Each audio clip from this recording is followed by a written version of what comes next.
हम सभी मसीही भाई बहन प्रभु के दास जॉर्ज मुलर के बारे में बहुत अच्छे तरीके से जानते हैं। कईयों ने उनके बारे में पढ़ा है, कईयों ने सुना है और हम सब भली भांति उनसे परिचित हैं। और प्रभु के दास जॉर्ज मुलर को अनाथों का पिता कहकर बुलाया जाता था, क्योंकि उन्होंने अपने जीवन काल में 10,000 अनाथ बच्चों के बीच में प्रभु की सेवकाई किया।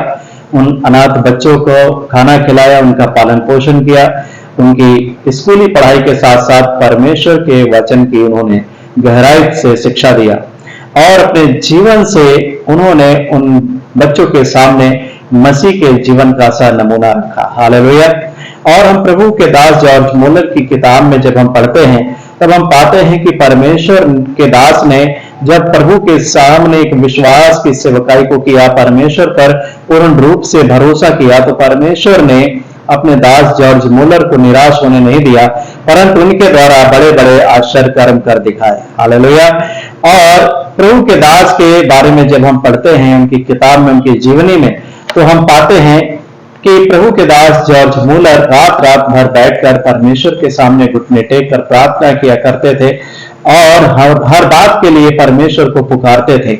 और इतना ही नहीं कि वो रात रात भर जब प्रभु के सामने घुटने टेक कर बैठा करते थे तो घुटनों के बल बैठ करके घंटों बाइबल का अध्ययन किया करते थे और विशेष रूप से वो परमेश्वर के वचन से, भजन संहिता की किताब से एक एक भजनों पर अध्ययन और मनन किया करते थे।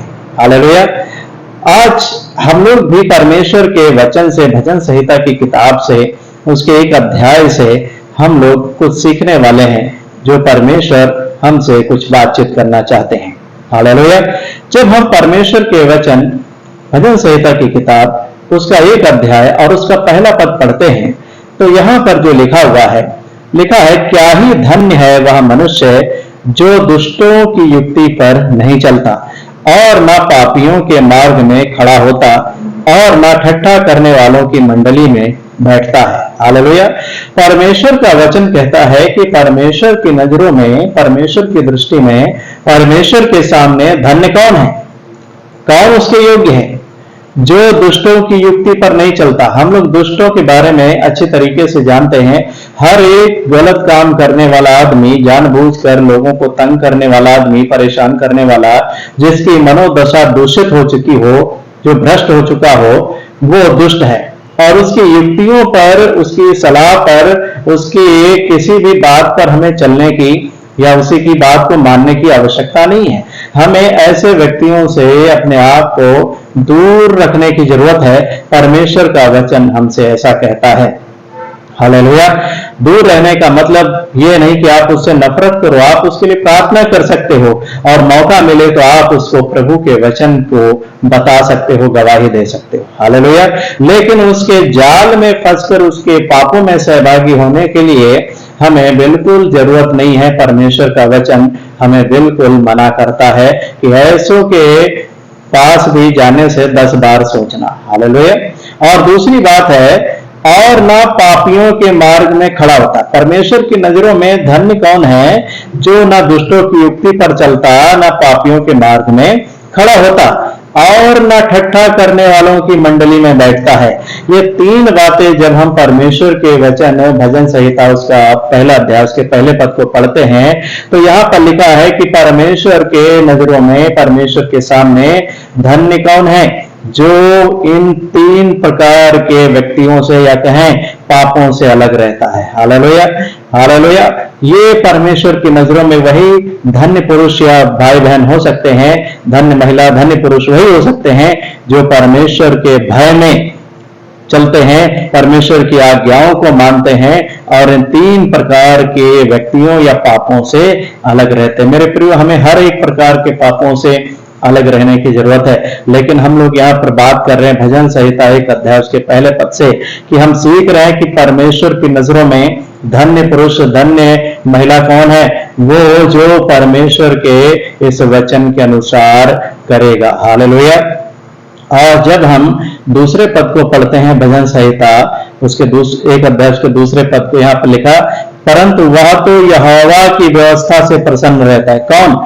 जो धन्य मनुष्य है, जो परमेश्वर के भय में जीता है, मेरे प्रियो, ऐसा व्यक्ति जो परमेश्वर के भय में जीता है, वो ना दुष्टों की युक्ति पर चलता, ना पापियों के मार्ग में खड़ा होता, ना ठट्ठा करने वाली मंडली में बैठता है।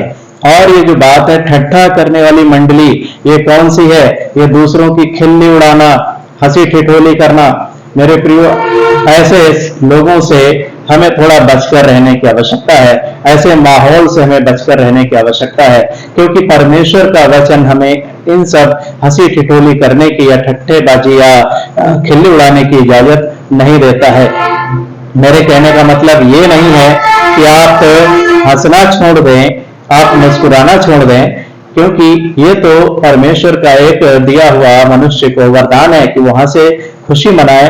परंतु किसमें? परमेश्वर का वचन कहता है कि तुम प्रभु में सदा आनंदित रहो। मैं फिर कहता हूं, आनंदित रहो। हालेलुया। तो हमें प्रभु में आनंदित होना है। हमें संसार की गपशप में, दुनिया की गपशप में, फालतू की बकवास करने में, किसी के हंसी ठिठोली करने में, या किसी का ठट्टा मजाक उड़ाने में, या खिल्ली उड़ाने में, हमें बिल्कुल ऐसे कामों में नहीं फंसना। क्योंकि जब हम इफिसियों 5 अध्याय का 4 पद पढ़ते हैं, तो वहां पर लिखा है कि मसीह के लोगों को ये सब बातें शोभा नहीं देती कि आप हंसी ठट्ठे में या निर्लज्जता की बातों में समय बिताएं। हम परमेश्वर के पवित्र चुने हुए लोग हैं। परमेश्वर ने संसार से अलग किया, पापों से अलग किया। हालेलुया। यीशु ने अपने पवित्र लहू से उन्हें खरीद करके अपने लिए हमें अलग किया, ताकि हम मसीह के स्वरूप में ढलते और बनते जाएं, मसीह की पहचान में एक होते जाएं। हालेलुया। आत्मा के फलों से, पवित्र आत्मा के फलों से लगते जाएं, और परमेश्वर की महिमा हमारे जीवन से। हालेलुया। जैसा कि पहला पत्रस 2 अध्याय के 9 पद में लिखा हुआ है कि जिसने तुम्हें अंधकार से अपनी अद्भुत ज्योति में बुलाया, तो उसके गुण प्रकट करो। मेरे प्रियो, जिसने हमें पाप के अंधकार से छुड़ा करके, निकाल करके हमें अपने पास आने का मौका दिया, हमें उसके गुणों को प्रकट करने की आवश्यकता है। हालेलुया। उसके स्वभाव को धारण करने की आवश्यकता है, न कि संसार के साथ मिलकर के, संसार के लोगों के साथ मिलकर के उनके जैसे बनने की जरूरत नहीं है, परंतु हमें मसीह ने अपनी पहचान, अपने योग्य बनने के लिए, अपने जैसा बनने के लिए हमें बुलाया है। हालेलुया। और यहाँ पर जो हम एक धन्य पुरुष और धन्य महिला के बारे में पढ़ रहे हैं कि कौन परमेश्वर के नजरों में धन्य पुरुष है, कौन परमेश्वर की नजरों में धन्य महिला है, तो वो व्यक्ति 3 बातों से उसको अलग रहना जरूरी है। हर एक पाप से अलग रहना जरूरी है, लेकिन विशेष रूप से इस अध्याय वचन के अनुसार ये 3 प्रकार के पापों या व्यक्तियों से हमें अलग रहने की आवश्यकता है। जो परमेश्वर के भय में जीते हैं, वो ऐसे लोगों से, ऐसे माहौल से अलग रहते हैं। परंतु किससे प्रसन्न होते हैं? वैसे माहौल, ऐसे लोगों से प्रसन्न नहीं होते। परंतु कैसे प्रसन्न होते, कैसे खुश होते हैं? लिखा, परंतु वह तो यहोवा की व्यवस्था से प्रसन्न रहता है। जो परमेश्वर के भय में, उसकी निकटता में जीते हैं, वो परमेश्वर की व्यवस्था अर्थात उसके वचन से, उसको सुनने से, उसको पढ़ने से प्रसन्न होते हैं। उनको खुशी मिलती है, उनको शांति मिलती है। और अगली लाइन में लिखा है, और उसकी व्यवस्था पर रात दिन ध्यान करता रहता है। हालेलुया। जो धन्य पुरुष होते हैं, वो ऐसे बेकार के, व्यर्थ के माहौल से अलग रहते हैं, अपने आप को बचा कर रखते हैं, और परमेश्वर के भवन में, परमेश्वर की उपस्थिति में आकर के, घुटने टेक करके, बैठ करके परमेश्वर के चरणों में, प्रार्थना में, वचन में उसके साथ संगति करने में समय बिताते हैं। हालेलुया। एक परमेश्वर के जन को संसार में आनंदित होने से उसको खुशी नहीं होती, संसार का सुख से उसे खुशी नहीं होती, आनंद नहीं होता। परंतु जब वो प्रभु के सामने घुटने टेकता है, प्रभु से बातचीत करता है, तब उसे आनंद और शांति और खुशी होती है। हालेलुया। ये परमेश्वर के लोगों में और सांसारिक लोगों में एक अंतर है कि परमेश्वर का जन परमेश्वर के वचन से, उसके पास आने से प्रसन्न होता है, लेकिन एक जो पाखंडी होता है, वो नाम का खाली मसीह है, परंतु अपने आप को संसार में, सांसारिक कामों में लिप्त रखता है, पापों में लिप्त रखता है। ऐसे उससे परमेश्वर प्रसन्न नहीं होता। और यहाँ पर जो परमेश्वर का जन है, वो क्या है? वो जो धन्य मनुष्य, धन्य महिला है, धन्य पुरुष, धन्य महिला कौन है? जो परमेश्वर की व्यवस्था से, उसके वचनों से प्रसन्न होते हैं, उसको पढ़ने सुनने से प्रसन्न होते हैं, और रात दिन परमेश्वर के वचनों पर ध्यान करते रहते हैं। हालेलुया। रात दिन परमेश्वर के वचनों पर ध्यान करते रहते हैं। और जब ऐसा हम करते हैं, परमेश्वर के वचन पर रात दिन ध्यान करते रहते हैं, उससे हम प्रसन्न होते हैं, तो परमेश्वर का वचन हमें क्या कहता है? जब हम यहोशू 1 अध्याय को पढ़ते हैं, परमेश्वर के वचन को जब हम देखते हैं, यहोशू 1 अध्याय में यहाँ पर लिखा हुआ है कि परमेश्वर हमारे संग एक प्रतिज्ञा करता है। कौन क्या करता है प्रतिज्ञा? हम इसको पढ़ेंगे, 1 अध्याय का 7-8 पद पढ़ेंगे। यहाँ लिखा है, इतना हो कि तू हियाव बांधकर और बहुत दृढ़ होकर जो व्यवस्था मेरे दास मूसा ने तुझे दी है उन सब के अनुसार करने में चौकसी करना, और उससे ना दाहिने मुड़ना और ना बाएं, तब जहां जहां तू जाएगा वहां वहां तेरा काम सफल होगा। हालेलुया। तो यहां पर जब हम देखते हैं यहोशू को परमेश्वर आज्ञा दे रहा है, क्योंकि मूसा परमेश्वर का दास मर चुका है और उसकी जगह पर यहोशू खड़ा है।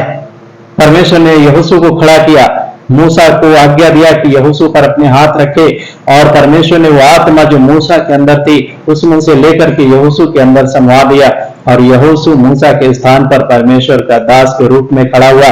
और परमेश्वर यहोशू को आज्ञा दे रहा है कि जो मेरे दास मूसा ने तुझे मेरे वचनों की जो किताब दी है, व्यवस्था दी है, आज्ञाएं दी हैं, लिखा है कि तू उसके अनुसार करने की चौकसी करना, और उससे ना तो दाहिने मुड़ना और ना बाएं, तब जहां जहां तू जाएगा वहां वहां तेरा काम सफल होगा। परमेश्वर का वचन जब हम पढ़ते हैं तो परमेश्वर हमसे प्रतिज्ञा करता है कि यदि हम परमेश्वर के वचनों में रात दिन उसमें मन लगाए रहेंगे, परमेश्वर के वचन को पढ़ने सुनने में मन लगाए रहेंगे, तो परमेश्वर हमारे साथ प्रतिज्ञा करता है।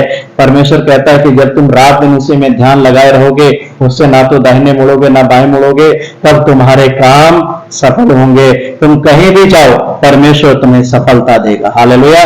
जैसे कि यूसुफ जो परमेश्वर की ओर अपने मन को लगाए रहता था, उस समय कोई लिखित व्यवस्था नहीं थी, लेकिन जहां कहीं भी हो गया, परमेश्वर ने उसके हाथों के कामों पर उसके जीवन में आशीष दिया।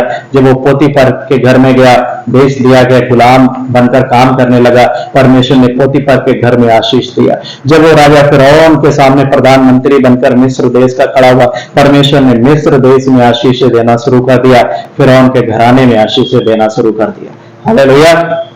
तो जो परमेश्वर के लोग हैं, जो परमेश्वर के जन हैं, जो रात दिन परमेश्वर के वचन में ध्यान लगाए रहते हैं और परमेश्वर के वचन को सुनने और पढ़ने से, प्रभु के सामने घुटने टेकने से प्रसन्न होते, खुश होते हैं, ना कि सांसारिक कामों से खुश होते हैं, ऐसे लोगों को परमेश्वर क्या करता है? आशीष देता है, उनके कामों को जो योग्य है उनको सफल करता है। हालेलुया। और 8वें पद में लिखा है, व्यवस्था की यह पुस्तक तेरे चित्त से कभी ना उतरने पाए, इसी में दिन रात ध्यान दिए रहना, इसलिए कि जो कुछ उसमें लिखा है उसके अनुसार करने की तू चौकसी करे, क्योंकि ऐसा ही करने से तेरे सब काम सफल होंगे और तू प्रभावशाली होगा। हालेलुया।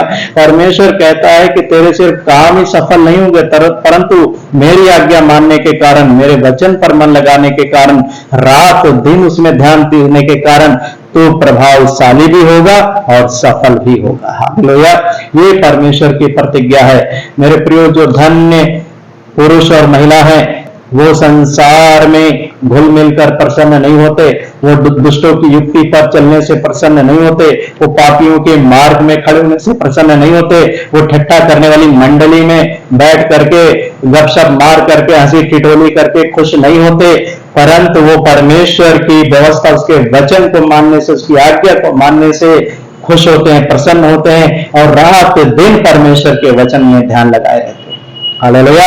और ऐसे लोगों से परमेश्वर प्रसन्न होता है और ऐसे लोगों के कामों को सफल भी करता है और साथ में उनको प्रभावशाली भी बनाता है, उनको ख्याति भी देता है। हालेलुया। तो ये परमेश्वर की प्रतिज्ञा है, ये परमेश्वर की आशीष उनके लिए जो परमेश्वर के वचन में रात दिन मन लगाए रहते हैं, परमेश्वर की खोज में रहते हैं और अपने आप को संसारिक और कामों से और पाप से बचाए रहते हैं। हालेलुया। जो परमेश्वर के भय में जीते हैं, वो परमेश्वर के निकटता में, उपस्थिति में आकर के जो घुटने टेकते हैं, रात दिन प्रभु के चरणों में बैठकर उसकी ओर ध्यान लगाए रहते हैं, परमेश्वर उनसे खुश होता है। हालेलुया। मेरे प्रियो, हम में से बहुत सारे भाई बहन अपने काम के साथ साथ विश्वास करते हैं, बहुत अच्छी बात है। लेकिन आप अपने संसारिक काम को करिए, जीविका चलाने के लिए जो भी आप काम करते हैं, आप मजदूर हैं, आप सर्विसमैन हैं, आप प्राइवेट जॉब करते हैं, आप कोई बिजनेस करते हैं, तो आप कुछ भी करते हो, लेकिन आप अगर एक विश्वासी हो तो परमेश्वर हम सभी से यही उम्मीद करता है कि हम रात दिन परमेश्वर के वचन की ओर ध्यान लगाए रखें। हालेलुया। क्योंकि ऐसा करने से हमारे सब काम सफल होंगे और परमेश्वर क्या करेगा, हमें प्रभावशाली भी बनाएगा। हालेलुया। तो परमेश्वर की नजरों में धन्य कौन है? वो है जो न दुष्टों की युक्ति पर चलता, न पापियों के मार्ग में खड़ा होता, न ठट्ठा करने वाली मंडली में बैठता है। वो धन्य मनुष्य है। पर और ऐसा मनुष्य जो इन सबसे अलग रहता है, प्रभु के वचन में रात दिन ध्यान देता है। Hallelujah, hallelujah. मेरे प्रियो, परमेश्वर आप सभी को इस छोटे संदेश के द्वारा आशीष दे और एक निर्णय के साथ हम प्रभु के सामने आए कि आज से हम ऐसे माहौल से जो परमेश्वर को प्रसन्न नहीं करता है, हमारे जीवन को बिगाड़ता है, उससे हम अलग रहेंगे, ऐसे लोगों से अलग रहेंगे और ऐसे लोगों के साथ संगति करेंगे जिनसे हमारी आत्मिक उन्नति हो सकती है। हालेलुया। क्योंकि पौलुस तीमुथियुस को एक आज्ञा देता है कि हे परमेश्वर के जन, तो इन शरीर के अभिलाषाओं से भाग और जो परमेश्वर का नाम शुद्ध मन से लेते हैं उनके साथ क्या करो, तुम संगति करो। हालेलुया। जब हम पहला तीमुथियुस उसका 6 अध्याय पढ़ते हैं, उसका 6 अध्याय का 11 लिखा है, हे परमेश्वर के जन, तो इन सब बातों से भाग और धर्म, भक्ति, विश्वास और प्रेम, धीरज और नम्रता का पीछा कर। और यह जब दूसरा तीमुथियुस 2 अध्याय को उसके 22 पद को पढ़ते हैं, यहाँ लिखा है, जवानी के अभिलाषाओं से भाग और जो शुद्ध मन से प्रभु का नाम लेते हैं उनके साथ धर्म और विश्वास और प्रेम और मेल मिलाप का पीछा कर। हालेलुया।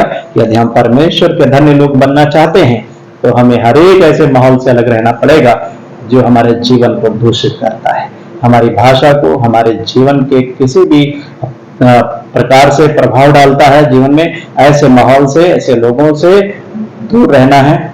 जो बुरा प्रभाव जिससे पड़ता हो उससे दूर रहकर परमेश्वर के शुद्ध पवित्र लोगों के साथ मिलकर संगति करना है, ताकि हमें जीवन में हमारे आत्मिक उन्नति मिल सके। हालेलुया। हम मसीह की पहचान में मसीह की ओर बढ़ते जाएं। परमेश्वर आप सभी को इस वचन के द्वारा आशीष दे। सबको जय मसीह।